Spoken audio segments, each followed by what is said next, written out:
बंदी छोड़ सतगुरु रामपाल जी परमेश्वर जी की जय हो। सत्साई भाई और बहनों, दया परमपिता परमेश्वर जी की, सारी सृष्टि के रचनहार की। भाई और बहनों, दास आपको केवल रात्रि 8 बजे कबीर सागर के सरलार्थ के ऊपर जो लाइव वीडियो चल रहे हैं उसके विषय में छोटी सी सूचना देने के लिए ही लाइव आया है, क्योंकि वर्तमान में जो वीडियो गुरुदेव के आशीर्वाद से बनाए जा रहे हैं ये बहुत ही ज्यादा इंपॉर्टेंट वीडियो हैं, बहुत ही ज्यादा महत्वपूर्ण हैं और ये भगत समाज को अंतिम चेतावनी है, लास्ट चेतावनी। परमात्मा हमसे क्या चाहते हैं, परमात्मा हमें कैसा भगत बनाना चाहते हैं, इन वीडियोज के माध्यम से गुरुदेव भगवान हमें एक बार आगाह कर रहे हैं। हम भाई बहनों तक परमात्मा अपनी सूचना पहुंचा रहे हैं, अपने संदेशा पहुंचा रहे हैं कि ये अंतिम चेतावनी है, लास्ट चेतावनी है। अगर आप लोगों ने यूं ही चलना है, इसी प्रकार से इस ज्ञान को, सतगुरु को, भक्ति को हल्के में लेके चलना है तो बात अलग है, और अगर अपना आत्म कल्याण करवाना है, अपना मोक्ष करवाना है तो बात अलग है। रात्रि में जब दास वीडियो बनाने लगा उस समय दास को लगा कि आज तो केवल नॉर्मल सी कथाओं का जिक्र है कि भाई आदम सुल्तान को परमपिता परमेश्वर जी ने कैसे कैसे सो छल छिद्र करके अपनी शरण में लिया। दास को लगा केवल इन्हीं सब बातों का जिक्र है, और दास ने सोचा कि आज सत्सेवक भाई बहनों के लिए इस वीडियो में कुछ खास नहीं होगा, कुछ विशेष नहीं होगा। दास इतना सोच ही रहा था, उसके 2 लाइन आगे गुरुदेव भगवान ने वो गुड रहस्य दे दिया। परमेश्वर ने वो शब्द लिखे हुए हैं जिन शब्दों को हम भगत भाई बहनों ने अपने जीवन में ढालना बहुत आवश्यक है। अब्राहिम आदम सुल्तान के जीवन में वो क्या घटना घटी, उसने क्या ऐसा देखा, और परमेश्वर ने उस घटना का जिक्र किया, क्योंकि बहुत सारी बातें जो गुरुदेव अपने सत्संगों में नहीं कह पाए, वे बातें गुरुदेव भगवान इस कबीर सागर के सरलार्थ में, मुक्ति बोध पुस्तक में उन्होंने छुपा रखी हैं। ये बातें आज से पहले गुरुदेव भगवान ने हमें क्यों नहीं बताई? सैकड़ों बार गुरुदेव ने हमें ये कथा सुनाई, लेकिन कभी भी गुरुदेव ने इन बातों का जिक्र नहीं किया। परमेश्वर ने साध संगति के माध्यम से इन पुस्तकों में लिखी उन गूढ़ बातों का जिक्र क्यों करवाना है? तो आज रात का जब आप वीडियो देखेंगे रात्रि 8 बजे पवन दास इज लाइव पर, तो भाई और बहनों, दास को लगता है कि कबीर सागर के सरलार्थ के ऊपर अभी तक जितने भी वीडियो बने हैं उन वीडियो में ये वाला वीडियो सबसे ज्यादा इंपॉर्टेंट वीडियो, सबसे ज्यादा महत्वपूर्ण वीडियो है। जब दास ने वीडियो बनाना शुरू किया तो मुझे लगा कि आज तो 1 घंटे से ज्यादा का वीडियो नहीं बन पाएगा, लेकिन 2 लाइन के ऊपर, मात्र 2 लाइन जो गुरुदेव भगवान ने कबीर सागर के सरलार्थ में लिखी हुई हैं अब्राहिम आदम सुल्तान के विषय में, मात्र 2 लाइन, उन 2 लाइनों के ऊपर गुरुदेव भगवान ने दास को 1.5 घंटे तक बुलवाया है, 1.5 घंटे तक। मुझको भी नहीं पता चला कि वास्तव में है क्या ऐसा, लेकिन परमेश्वर ने उन 2 लाइनों के ऊपर इस दास को 1.5 घंटे बुलवाया है, 1.5 घंटे। और भाई और बहनों, ये वो टर्निंग पॉइंट है। यदि इस पॉइंट को हम भगत भाई बहनों ने अपने भक्ति मार्ग वाले जीवन में धारण कर लिया, लागू कर लिया, तो निश्चित तौर पर आप और हमारी आस्था धीरे धीरे धीरे धीरे इस काल की प्रत्येक नाशवान वस्तु से हटना शुरू हो जाएगी। और ये भी बात पक्की है, जिन भगत भाई बहनों को आज की वो 2 लाइनें समझ में नहीं आई, जो 1.5 घंटे परमात्मा ने आशीर्वाद देकर दास से बुलवाई हैं, तो भाई और बहनों, उस भगत की आस्था फिर इस जन्म में हट भी नहीं पाएगी। क्योंकि गुरुदेव भगवान कहते हैं कि ज्ञान का और घाम का चमका सा ही होता है। ज्ञान यानी अगर कोई चोट लगनी हो शब्द की तो एक झटके में लग जाती है, कोई बात अगर समझ में आनी हो एक झटके में समझ में आती है, अन्यथा चाहे पूरे शास्त्र पढ़ लो बात समझ में नहीं आएगी।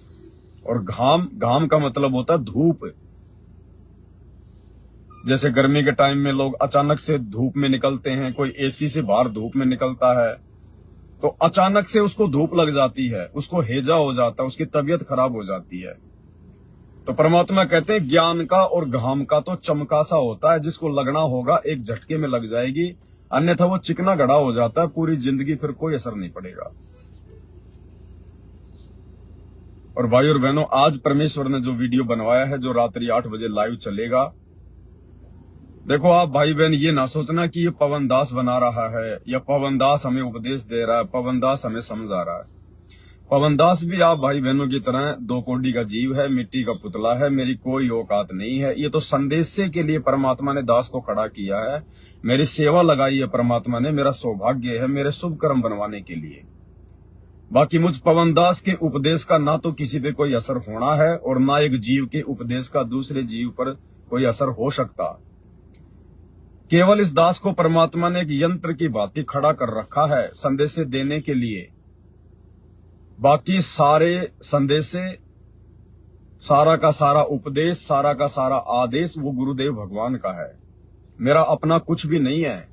मैं तो खुद बाद में इन वीडियो को देखता हूं, क्योंकि इतना समय नहीं मिल पाता है। पहले उस कबीर सागर के सरलार्थ के 2, 4, 5 पेज जितने भी मुझे वीडियो बनाने होते हैं, दास पहले उनको पढ़ता है, समझता है। हमें ऐसे नॉर्मल थोड़ी पढ़ता है कि हमने बस वो पढ़ लिया, आपने सुन लिया और हम आगे बढ़ गए। ऐसे तो सभी ना पढ़ रहे हैं भगत भाई बहन, ये कितनों को समझ में आया? गुरुदेव समझाना क्या चाहते हैं, उन कथाओं का निष्कर्ष क्या है, परमात्मा हमसे क्या चाहते हैं, क्यों परमेश्वर इतना प्रयत्न कर रहे हैं, क्यों हमें भगत बनाने के लिए परमात्मा इस प्रकार से दुख उठा रहे हैं, संघर्ष कर रहे हैं। उन कथाओं के पीछे का मर्म क्या है, रहस्य क्या है, सार क्या है, हमने निष्कर्ष निकालना है। तो वो निष्कर्ष परमात्मा निकलवा रहे हैं। इस दास को गुरुदेव भगवान वो बुद्धि दे रहे हैं कि उन शब्दों के पीछे का रहस्य क्या है। नॉर्मली उसको पढ़ के आगे नहीं बढ़ना है, वो तो फिर कोई भी पढ़ लो, फिर मुझे लाइव आने की जरूरत क्या है। वो तो सबके घर में कबीर सागर का सरलार्थ है, नहीं है तो गूगल पे जाके सर्च करो कबीर सागर का सरलार्थ, PDF डाउनलोड कर लो, देख लो अपने मोबाइल में, फोटोकॉपी निकलवा लो। असल में परमात्मा चाहते क्या हैं, ये कथाएं कहना क्या चाहती हैं? क्या 30 साल से हम समझ पाए इन सब बातों को कि हमें करना क्या है, भगवान हमसे चाहता क्या है?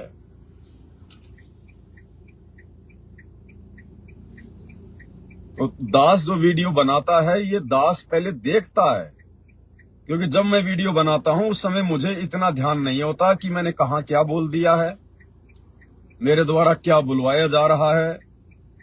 उसके बाद जब रात्रि 8 बजे वीडियो लाइव चलता है तो दास अपना भंडारा लेके, मालिक का प्रसाद लेके, और दास पूरा वीडियो बैठ के देखता है, पहले पूरा वीडियो। मुझे बहुत कुछ बातें फिर बाद में समझने को मिलती हैं, सुनने को मिलती है।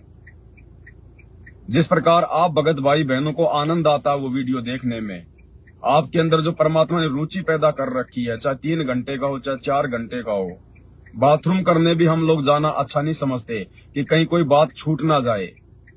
इसी प्रकार भाई और बहनों, दास भी भंडारा लेके मालिक को भोग लगा के और 8 बजे बैठ जाता है और पूरा वीडियो, चाहे 2 घंटे का है चाहे 3 घंटे का है, पूरा वीडियो दास देखता है। और उसके बाद मुझे महसूस होता है कि ये वीडियो भाई पवन दास तूने नहीं बनाए हैं, तेरी औकात नहीं है इतना कुछ बोलने की। तो मुझे भी उन वीडियो को देखकर हिम्मत मिलती है, मुझे आगे बढ़ने की प्रेरणा मिलती है, मुझे ये परमेश्वर का मार्ग समझ में आता है, गुरुदेव भगवान के ऊपर मेरा विश्वास बढ़ता है। तो रात्रि 8 बजे मैं वीडियो देखना शुरू किया और जो कल का वीडियो था तकरीबन वो 3 घंटे का था। तो दास ने 11, साढ़े 11 बजे तक पूरा वीडियो देखा। उसके बाद में फिर दोबारा से वीडियो बनाना शुरू किया, जो वीडियो आज चलेगा लाइव। वो वीडियो दास ने फिर रात के 11 बजे बनाना शुरू किया और तकरीबन मालिक के आशीर्वाद से रात को 2:30 या 3 बज गए। वो वीडियो बना तो मुझे ये नहीं लगा कि वो आज वीडियो 3-3.5 घंटे का बनेगा। इस वीडियो में इतने गहरा रहस्य है, परमेश्वर इतनी गहरी बात इसमें दास के माध्यम से बुलवाएंगे। दास ने सोचा कि घंटे भर में बन जाएगा, बना देते हैं, लेकिन जब बनाने लगा तो उसके बाद तो परमात्मा का काम है, वो तो गुरुदेव भगवान का काम है। मेरी सोच थोड़ी चलेगी, जीव की सोच कभी नहीं चलती। मैं आपको रियलिटी बताता हूं, कुछ एक पॉइंट थे उस वीडियो में जो मुझे लगा कि बहुत अच्छे पॉइंट है। मैंने उन पॉइंटों को अभी तो सुबह सुबह 3-4 बार हाथ धो लिए, नहा लिए, इसलिए जो है वो डिलीट हो गए। मैंने पेन लेकर और वो पॉइंट मेरे हाथ पर लिखे कि जब वीडियो बनाऊंगा तो उन पॉइंटों को लेकर ये बातें भगत भाई बहनों को बताऊंगा। लेकिन भाई और बहनों, वो पॉइंट तो मेरे दिमाग में नहीं आए। मैंने मेरे हाथ पे क्या लिखा है मुझे पता ही नहीं चला। पूरा 3 घंटे का वीडियो बन गया, लेकिन मुझे पता ही नहीं चला कि तूने हाथ पे भी कुछ लिखा था। उस तरफ तो मेरा ध्यान नहीं गया और परमेश्वर ने और ही पॉइंट के ऊपर और 3-3.25 घंटे का वीडियो बनवा दिया।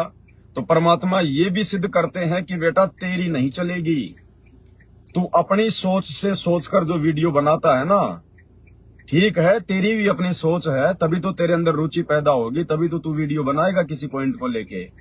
लेकिन जब तू वीडियो बनाने लगेगा उस समय तेरी दाढ़ नहीं गलेगी, उस समय तेरी नहीं चलेगी, उस समय तेरे अपने विचार काम नहीं करेंगे। मुझे जो बुलवाना है, जो संदेशा मुझे दिलवाना है, मैं तो वही संदेशा दिलवाऊंगा। तो दास को तो ध्यान भी नहीं आया कि मैंने क्या क्या पॉइंट अपने हाथ पे लिखे थे। तो भाई और बहनों, आज रात्रि का जो वीडियो है 8 बजे सुल्तान बोध का पार्ट नंबर 2, आप सभी भगत भाई बहनों ने विशेष तौर पर समय निकालकर, बाकी दिन हो सकता है आप जी अपना काम धंधा करते हो या ज्यादा सीरियस लेकर ना देखते हो, लेकिन आज का जो वीडियो है दास आप लोगों से स्पेशली हाथ जोड़ के प्रार्थना करेगा, आप लोगों ने ध्यान से देखना है। अन्यथा भाई और बहनों, ये दुनिया का जो रंगमंच है, इस काल लोग के जो ठाठ बाट हैं, इस काल ने हमें जिस कदर उलझा दिया है, इन भौतिक सुख सुविधाओं के अंदर एक दूसरे की देखा देखी में, ये कंपटीशन का जमाना, भाई और बहनों, हम लोग उलझ के रह जाएंगे, उलझ के, सुलझ नहीं पाएंगे कभी जिंदगी में। क्योंकि परमात्मा कहते हैं कि भगत को अगर चोट लगनी होगी तो एक शब्द की लग जाएगी।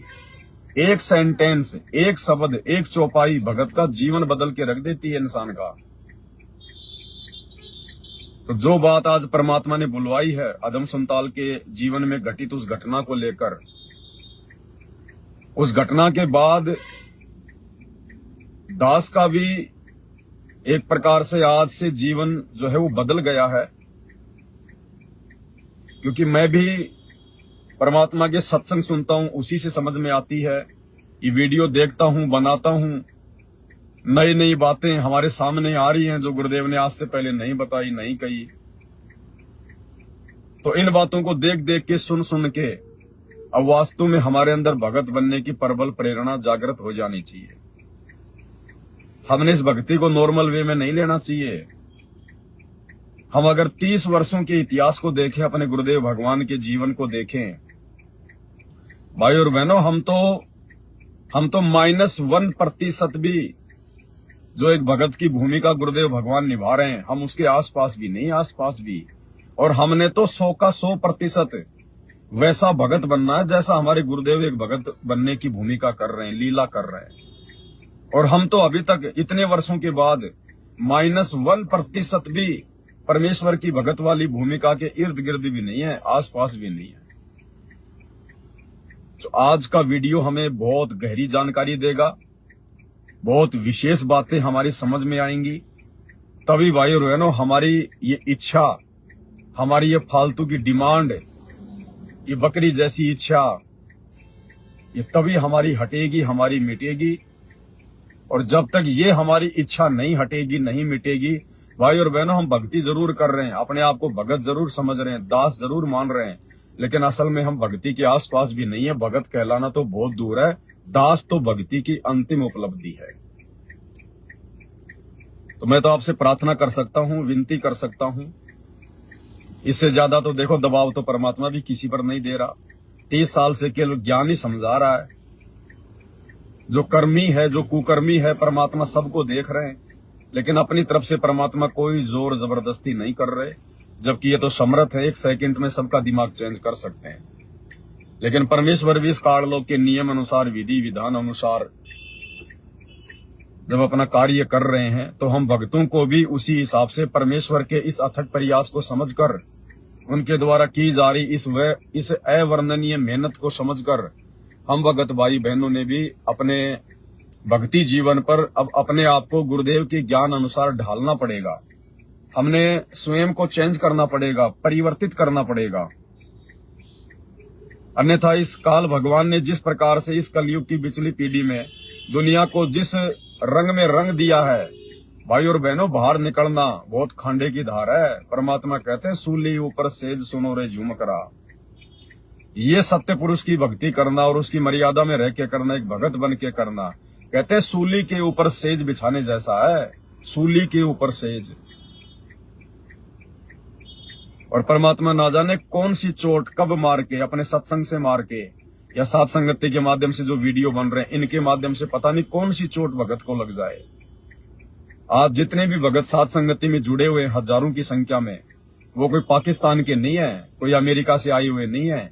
इसी सतलोक आश्रम मैनेजमेंट हरियाणा से टूट टूट के सात संगति में आए हैं। सात संगति के वीडियो देख देख के आए हैं। न जाने कौन से भगत को कौन सी बात समझ में आ गई, किस भगत को क्या बात समझ में आ गई। तो आज का वीडियो बहुत ज्यादा महत्वपूर्ण है, बहुत ज्यादा इंपॉर्टेंट है। आप लोगों का ज्यादा समय नहीं लूंगा, ज्यादा आप लोगों का इंटरनेट खर्च नहीं करवाऊंगा। और आप भी दिन में फालतू के वीडियो देखने के बजाय और गुरुदेव का सत्संग सुनना चाहे तो सुने, लेकिन फालतू के इधर उधर की वीडियो देखने के बजाय अपने इंटरनेट को बचा के रखें। और प्रार्थना है, थोड़ा समय निकालें। ये नहीं है कि आज का वीडियो ही बहुत ज्यादा महत्वपूर्ण है, फिर आगे कोई वीडियो महत्वपूर्ण नहीं होगा। आगे मैंने उसको पढ़ा ही नहीं है, मैं आगे पढ़ता ही नहीं हूं भाई और बहनों। जिस दिन मुझे वीडियो, अभी जैसे आज का वीडियो तो मैंने बना दिया कल रात को, और जो कल रात को वीडियो चलेगा वो अभी रात को बनेगा। तो दास केवल 1 घंटा पहले कबीर सागर के सरलार्थ को खोल के पढ़ता है। वीडियो बनाने से 1 घंटा पहले केवल 5-7 पेज जिन पर मुझे वीडियो बनाना होता है, उसी समय मैं कबीर सागर के सरलार्थ को खोल के देखता हूं। उससे पहले नहीं देख पाता मैं। भाई अपनी भक्ति भी करनी होती है, छोटी मोटी और भी सेवा होती है, वो भी दास को देखनी पड़ती है। फिर इतना समय भी नहीं हो पाता है। तो आगे के जो वीडियो है वो क्या पता इस वीडियो से भी ज्यादा महत्वपूर्ण हो, ज्यादा इंपॉर्टेंट हो, क्योंकि अभी तक तो यही हो रहा है। हर वीडियो एक से बढ़ के एक परमात्मा बनवा रहे हैं। तो आगे और क्या रहस्य हैं, क्या जानकारियां हैं, वो तो परमात्मा जाने। दास एडवांस में नहीं पढ़ पाता है।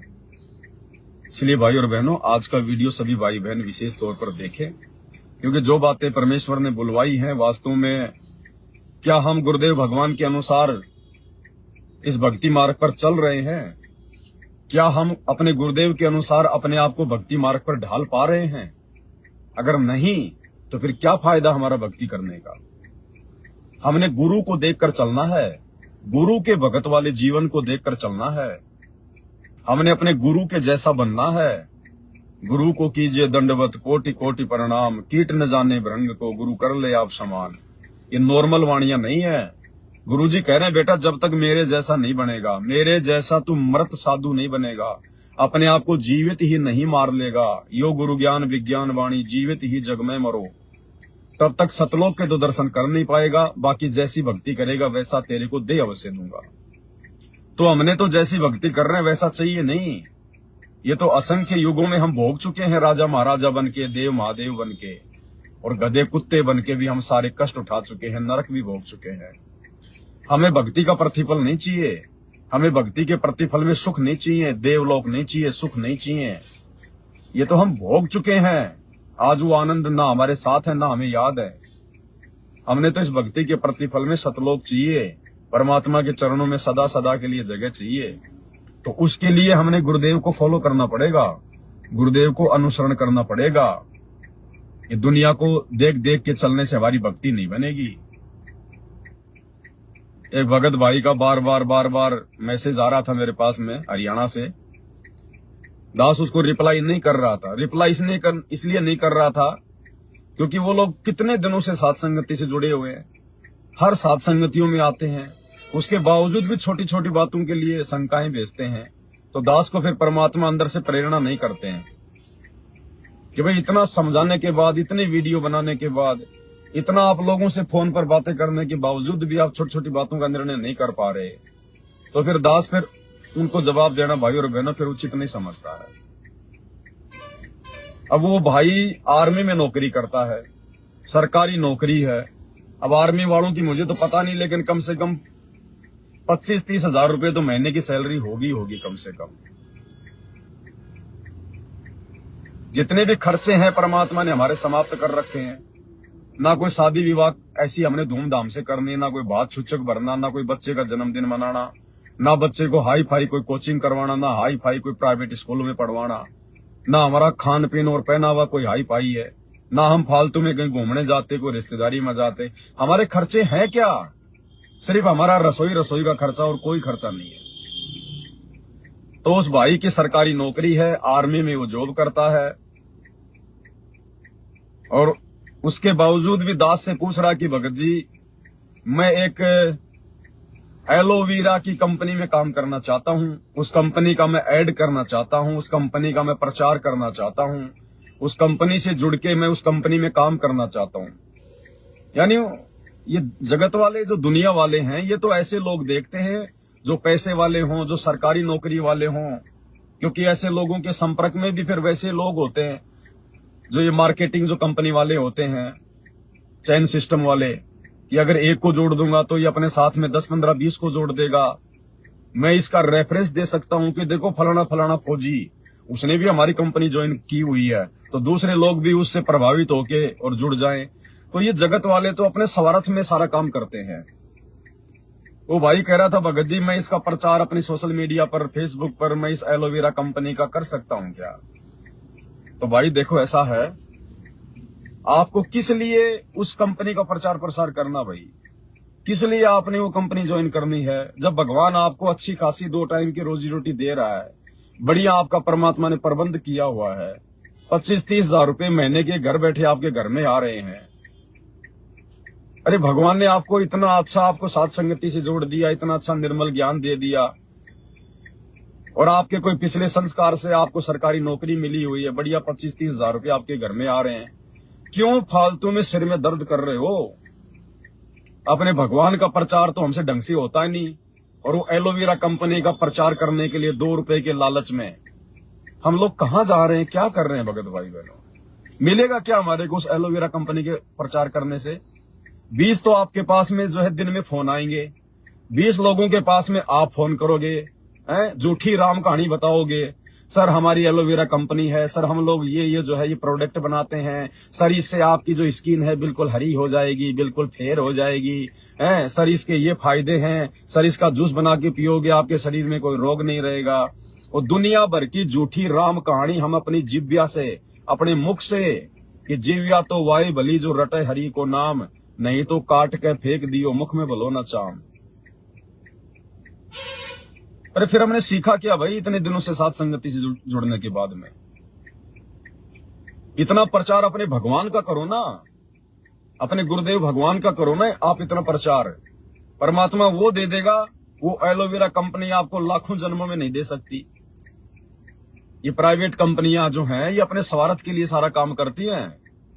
जब तक आपकी जुबान में दम है, आपके घुटनों में जान है, तब तक ये कंपनी आपको सैलरी देती है, और वो भी यदि आप उसको कमा के दोगे तो उसी में से कंपनी आपको देगी। तो हम क्या कर रहे हैं, हमारे क्या काम आएगा ये प्रचार प्रसार? कितने लोगों को आप फोन करोगे, कितने लोग दिन में आपको फोन करेंगे, सर मेरा फार्म भरा गया कि नहीं भरा गया, सर मेरी ज्वाइनिंग हुई कि नहीं हुई, सर मेरे साथ में 2 आदमी और जुड़ना चाहते हैं। आपका कितना समय बर्बाद होगा। एक एक श्वास की क्या कीमत बताई हमें गुरुदेव ने, कि कहता हूं कहीं जात हूं कहूं बजाकर ढोल, और एक श्वास जो खाली जात है ये 3 लोग का मोल है। तो ये एलोवेरा कंपनी भगवान की भक्ति से हमारी अनमोल श्वासों से ज्यादा कीमती है क्या? अरे अगर आपको कोई घर बैठे भी आकर एलोवेरा कंपनी का मालिक या किसी भी बड़ी से बड़ी कंपनी का मालिक अगर आकर ये कहे आपको कि आप केवल हमारे शोरूम में जाकर बैठ जाओ और आपने केवल दिन में 5 लोगों को समझाना है 1 घंटे, बस इससे ज्यादा नहीं, हम आपको 1 करोड़ रुपया देंगे महीने का, 1 करोड़ रुपया आपको एसी में बैठाएंगे और केवल 1 घंटा आपने हमारे लिए काम करना है। अरे ठोकर मार दो उसको, ठोकर मार दो कि नहीं चाहिए मुझे तेरा 1 करोड़ रुपया, मेरी तो एक श्वास की कीमत भी 3 लोगों से ज्यादा है, तेरा 1 करोड़ रुपया लेके महीने में मैं क्या करूंगा, और मुझे क्यों चाहिए तेरा 1 करोड़ रुपया? मेरा पेट तो मेरा भगवान भर रहा है ना, मैं मेरा मूंगफली का ठेला लगा रहा हूं, मैं अपनी गाड़ी चला रहा हूं, मैं अपनी मेहनत मजदूरी कर रहा हूं, मेरा भगवान मेरा पेट भर रहा है। आज से पहले क्या तेरी कंपनी मेरा पेट भर रही थी क्या? तेरा एलोवेरा कंपनी का ये प्रचार करके मैं मेरे परिवार को पाल रहा था क्या? हमें करना क्या भाई और बहनों? इंद्रदा राज कागदा विष्टा ना भोगा इंद्राणी नू।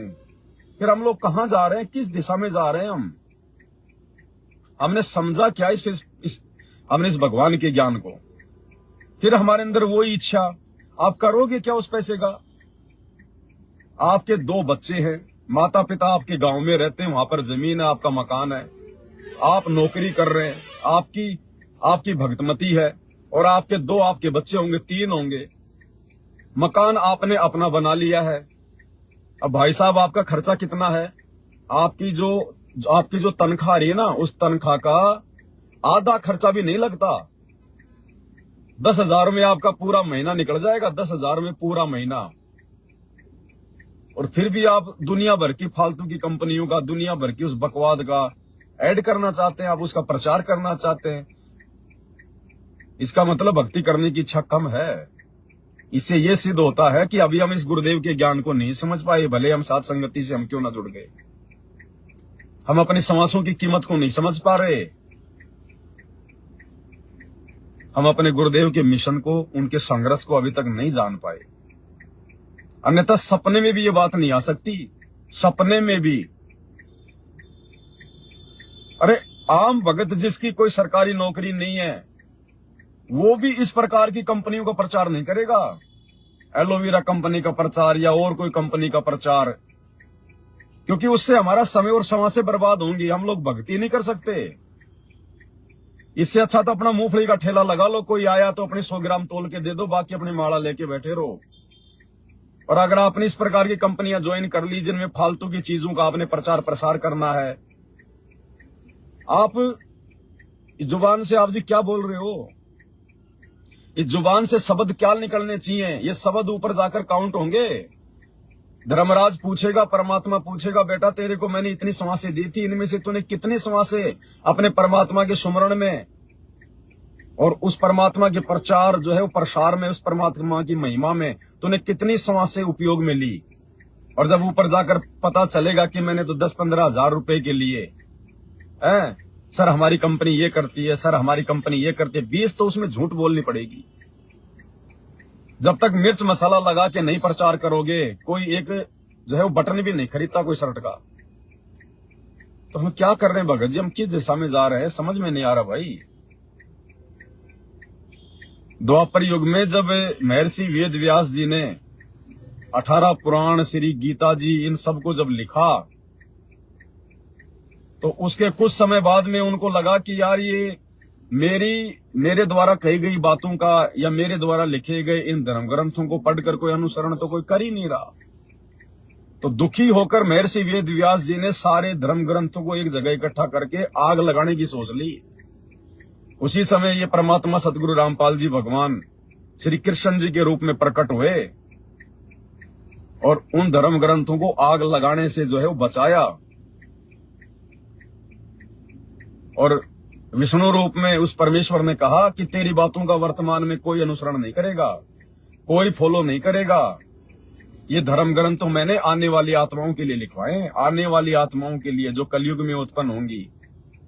तो भाई और बहनों, ये सारे के सारे धर्म ग्रंथ, ये सारी की सारी ये कथाएं, ये धार्मिक पुस्तकें, ये हम पिछली पीढ़ी वालों के लिए परमात्मा ने लिखवाई हैं, बनवाई है। और फिर भी हम इन चीजों को ना समझकर इनके अनुसार अपने आप को नहीं डाल रहे, और अभी भी हम दुनिया का ही प्रचार प्रसार करने की सोच रहे हैं। इसका मतलब अभी हमारे अंदर वो तड़प, वो कसक गुरु भक्ति के प्रति जागृत नहीं हुई है। अभी हम हल्के में ले रहे, हम सीरियस नहीं है। भाई और बहनों, बात बिगड़ जाएगी। लेना देना कुछ नहीं है, बात बिगड़ जाएगी। दास बार बार कहता है हमने अपने गुरुजी के जीवन को देख के चलना पड़ेगा। आपके गुरुजी एक भगत की भूमिका भी कर रहे हैं, और एक भगत की भूमिका में आपके गुरुजी ने कौन से दिन कौन सी कंपनी का प्रचार प्रसार किया? आपके गुरुजी के मुख से केवल सतलोक और कबीर परमात्मा यानी भक्ति और भगवान से लेकर दूसरे किसी कंपनी का या प्रोडक्ट का कोई प्रचार सुनने को नहीं मिलेगा।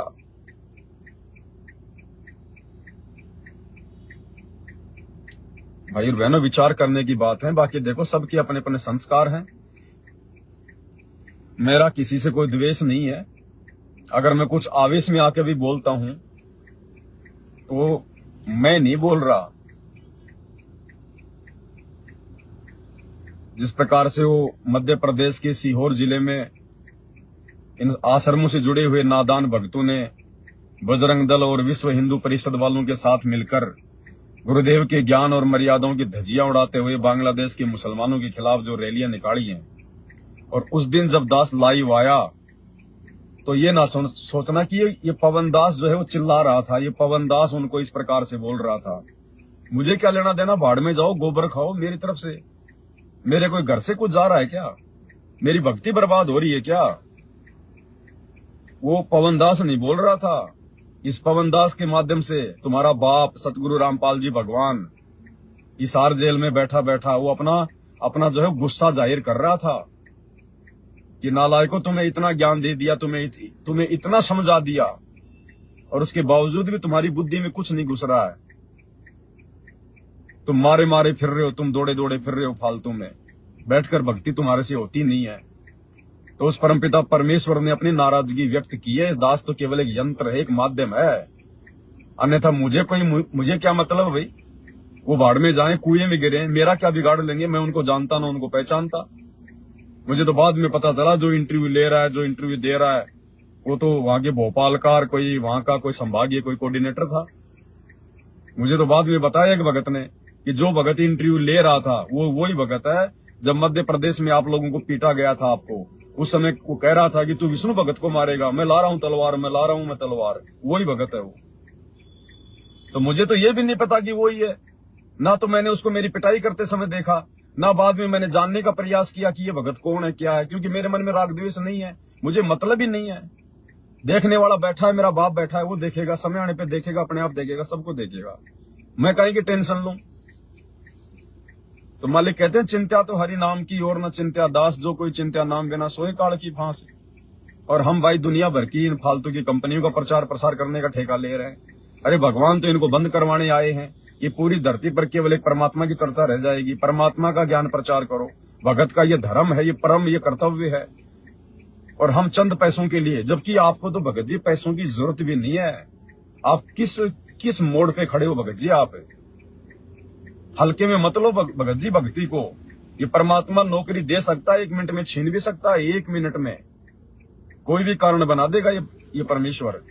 फिर तुम करना प्रचार जो मर्जी तुमने करना हो, फिर तुम अपना पेट भर के दिखा देना मुझे। फिर तुम अपना पेट भर के दिखा देना उस कंपनी के प्रचार प्रसार से।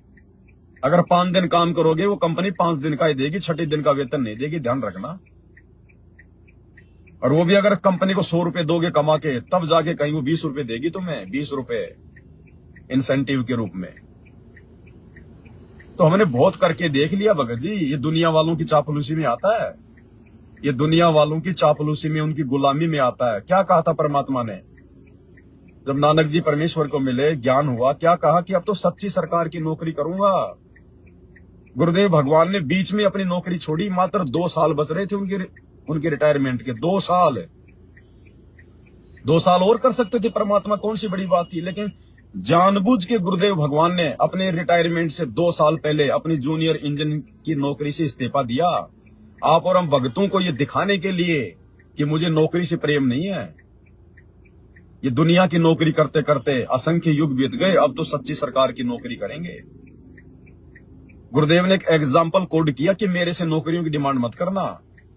मेरा बेटा इंटरव्यू में पास हो जाए, मेरे बेटे की नौकरी लग जाए, मेरा बेटा अधिकारी बन जाए, मेरे से ये डिमांड मत करना, क्योंकि मैंने खुद अपनी नौकरी को ठोकर मार के दिखाई है। और हम क्या कर रहे हैं वर्तमान में? इसीलिए तो गुरु जी दुखी होकर हमारे गुरुदेव भगवान और इन हिसार जेल से आने वाली ऑडियो में सरेआम कह रहे हैं परमात्मा कि अच्छे व्यक्ति तो जगत वाले भी वो गलतियां नहीं करते जो गलतियां तुम भगत होके कर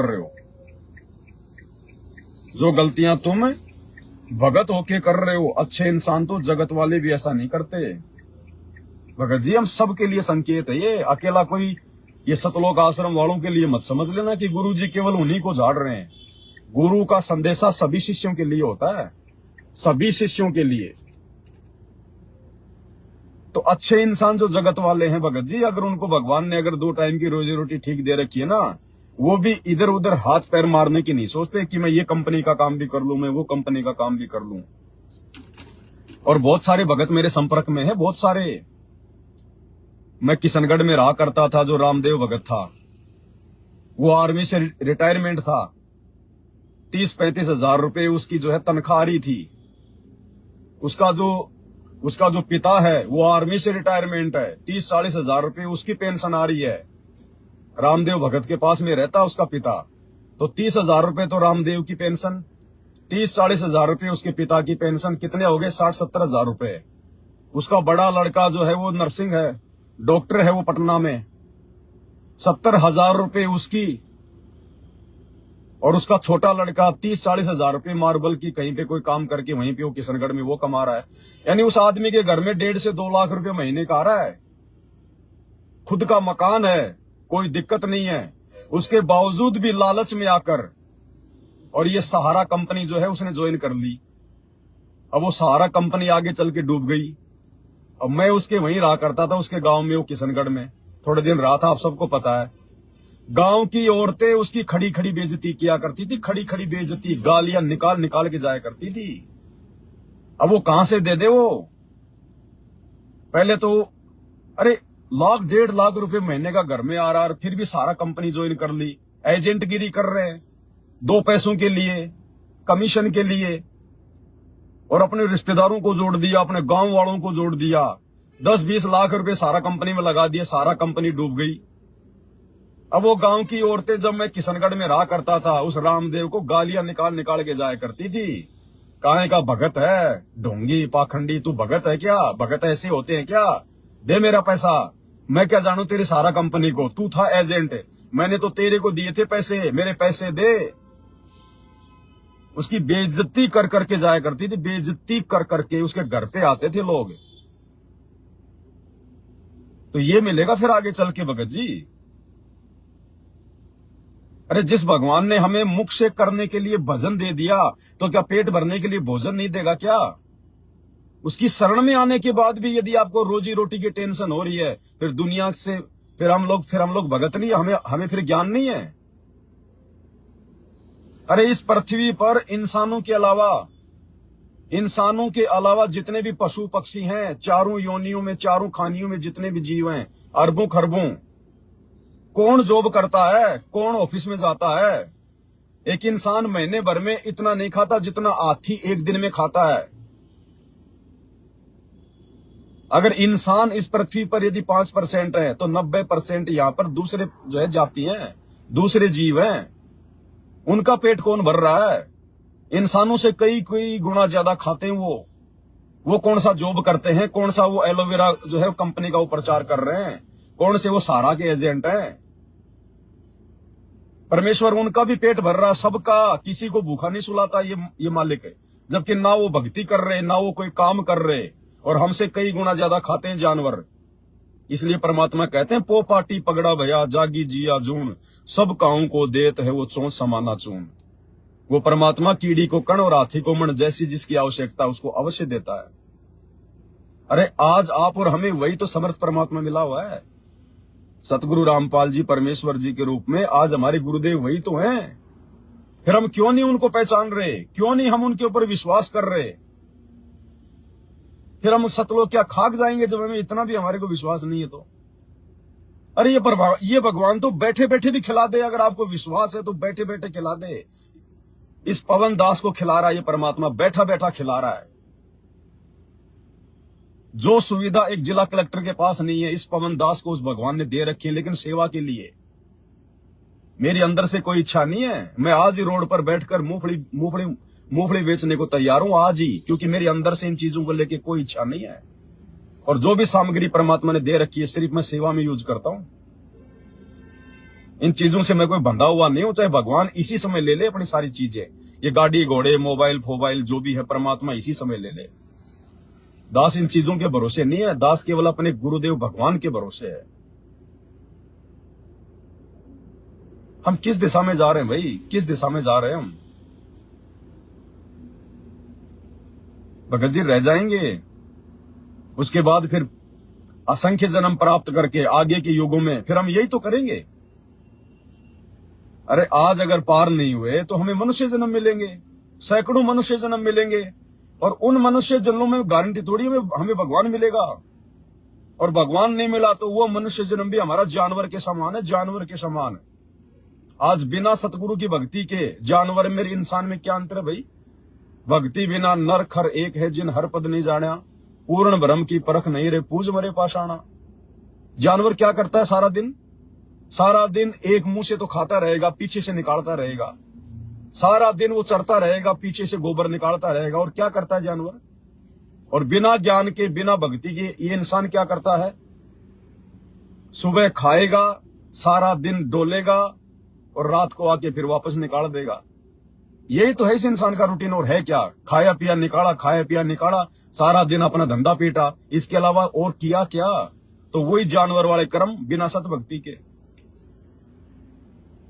भगत जी ये परमात्मा बैठे बैठे भी खिला देता है, ये समर्थ है। जब ये परमात्मा इतने सारे जीवों को बैठे बैठे खिला रहा है, समुद्र के अंदर इस पृथ्वी पर जितने जीव हैं उनसे कई गुना ज्यादा जीव हैं, और इस धरती पर भी इंसानों से ज्यादा जीव हैं। कौन सा काम कर रहे हैं, कौन सा ऑफिस में जा रहे हैं, कौन से एजेंट है वो? क्या उनको नहीं खिला रहा परमात्मा? और जब मलुक दास जी ने कहा परमात्मा से कि बैठे बैठे तेरा भगवान मुझे क्यों नहीं खिलाता, तो भगवान ने कहा कि तेरे को विश्वास नहीं है, तो विश्वास कर मेरे भगवान पे, वो तेरे को भी खिलाएगा। बोला आज मैं विश्वास ही जो है वो करके देखूंगा। और अपने खेतों से दूर जंगल में जाके और एक ऊंचे से पेड़ पे जाके बैठ गया कि देखता हूं आज उसका भगवान मुझे बिना किए वो कैसे खिलाएगा। वो कहानी आप सबको याद है ना? परमात्मा ने मार मार के खीर खिलाई, मार मार के खीर पेड़ से नीचे उतार कर खिलाता है भगवान, देता है। अगर हमारी नीयत सही हो जाए तो, अगर इस भगवान के मिशन को समझ जाए तो, अपने आत्म कल्याण के लिए यदि हम इन बुराइयों को त्याग कर अगर सही से भक्ति अगर वो करें तो, ये आपका भाई ये पवन दास इस पूरी संगत में परमेश्वर के जितने भी भगत हैं, ये करोड़ों की संख्या में है या लाखों की संख्या में है, उन सब में केवल एक पवन दास एक एग्जाम्पल है। एग्जाम्पल ये परमात्मा बैठे बैठे खिला रहा है और राजा की तरह रख रहा अपने बच्चे को, राजा की तरह। लेकिन उसको पता है कि इसकी कोई इच्छा नहीं है, ना कोई संचय करने की। और जिस दिन समय आएगा 1 सेकंड में त्याग देगा सारी चीजें, 1 सेकंड में। उसको अंदर से पता है, वो अंतर्यामी है। जुबान से बोलने वालों का साथ ये भगवान नहीं देता। भाई और बहनों, समर्थ है धरती के ऊपर, समर्थ है। विश्वास करना पड़ेगा, नहीं तो भक्ति नहीं बन पाएगी। जैसा किया है वैसा दे देगा भगवान।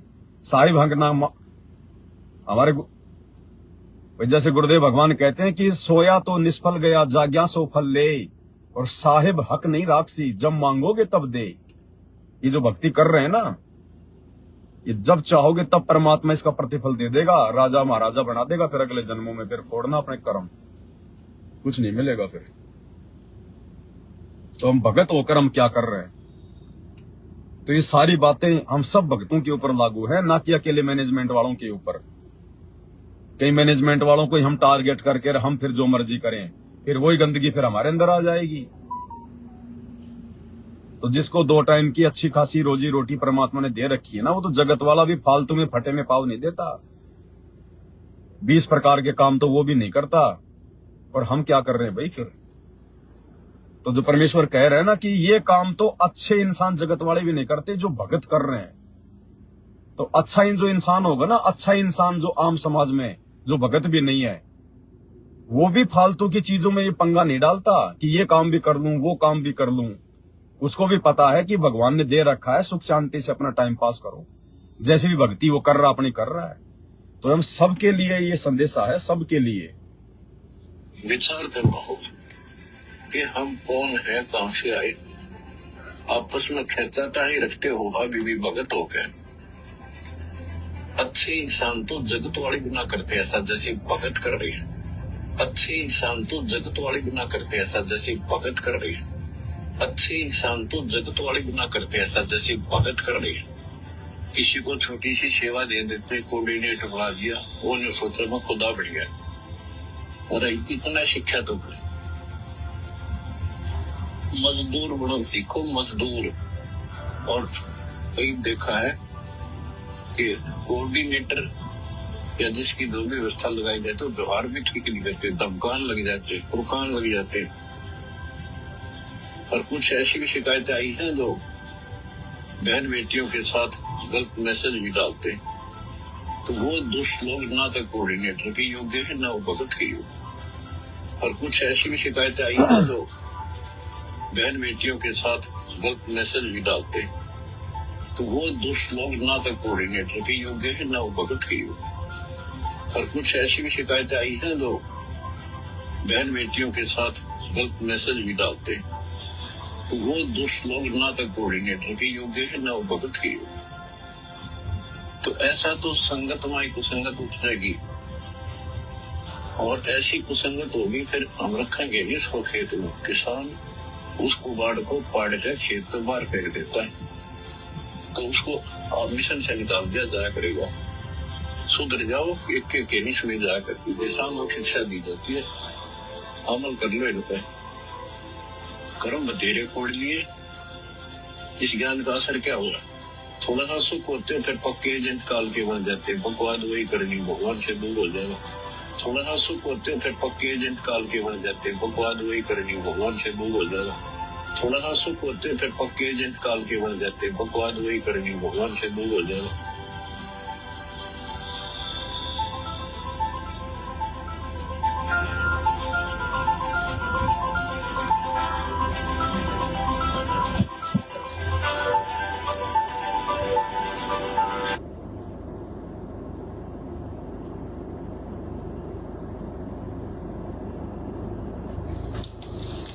तो भाई और बहनों, अब इन सब बातों के ऊपर विचार करो। दास थोड़ा गाड़ी की आज सर्विस करवाने के लिए आया था।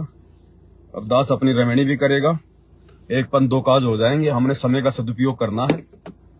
इसलिए भाई और बहनों, रात्रि 8 बजे सभी भाई बहन लाइव में जुड़िए परमात्मा के आशीर्वाद से।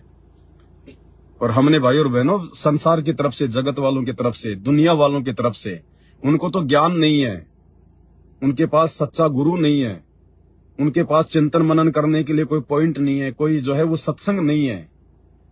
वो जो मर्जी करें, लेकिन आप और हमें सब कुछ दे दिया परमात्मा ने। हमने दुनिया से मुंह मोड़ना पड़ेगा, हमने जीवित मरना पड़ेगा, नहीं बात नहीं बन पाएगी हमारी। इसीलिए तो असंख्य युगों से हम धक्के खा रहे हैं। कि कलयुग की पिछली पीढ़ी आप और हमने कितनी निकाल दी है। हर बार हम इसी प्रकार से धोखा खा रहे हैं। तो भाई और बहनों, दास केवल इतना ही आपसे विनती करेगा। और रात्रि 8 बजे सभी भाई बहन लाइव जरूर जुड़िए मालिक के आशीर्वाद से। तो बंदी छोड़ सतगुरु रामपाल जी भगवान की जय हो।